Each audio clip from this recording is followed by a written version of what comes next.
السلام علیکم جی، ایاک نعبد و ایاک نستعین۔ اس وقت ہم لیاقت باغ جو ہیں وہ کھڑے ہیں راولپنڈی میں، میرے ساتھ برکی صاحب اور ہمارے تمام آئی ایل ایف کے دوست جو ہیں موجود ہیں، اور اسی طرح سے اور آئی ایل ایف کی ٹیمیں یہاں پر پہنچ رہی ہیں۔ انصاف لائر فورم کے تمام وکلاء اور دیگر پاکستان تحریک انصاف کے رہنما یہاں پہنچ رہے ہیں، کارکنان پہنچ رہے ہیں۔ تو یہ ہے بیسیکلی لیاقت باغ۔ اس لیاقت باغ آپ نے پہنچنا ہے۔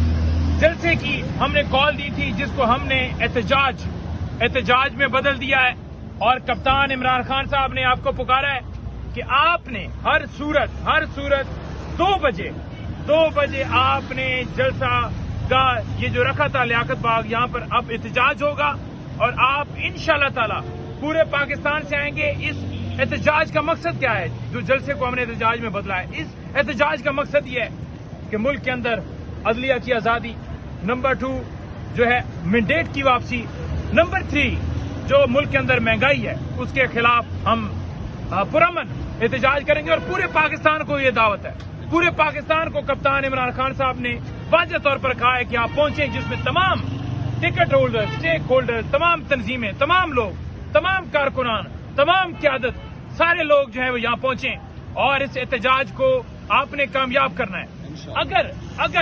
اگر ہم اس جگہ پر جو ہے وہ پہنچے تو پھر ہمارا جو ہے یہ آگے موومنٹ جو ہے بڑھے گی، اور اگر ہم نہ پہنچے یا ہم نہ نکلے تو پھر بہت لیٹ ہو جائے گی۔ اور آپ نکلیں گے کیونکہ کپتان نے آپ کو پکارا ہے، آپ ہمیشہ نکلتے ہیں۔ آپ سنجانی آئے، آپ سوا بھی آئے، آپ لاہور آئے، آپ ہر جگہ پر آئے، آپ نیکسٹ بھی آئیں گے، اور اس احتجاج کو، پرامن احتجاج کو آپ کامیاب کریں گے۔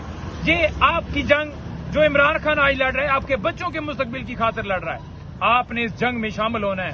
اگر ہم یہاں پہنچے تو بہت زیادہ اس کا امپیکٹ آئے گا، اور یہ پہنچنا بہت ضروری ہے، ورنہ بہت لیٹ ہو جائے گی، اور آپ لیٹ نہیں کریں گے، آپ نکلیں گے، آپ پہنچیں گے، آپ آئیں گے۔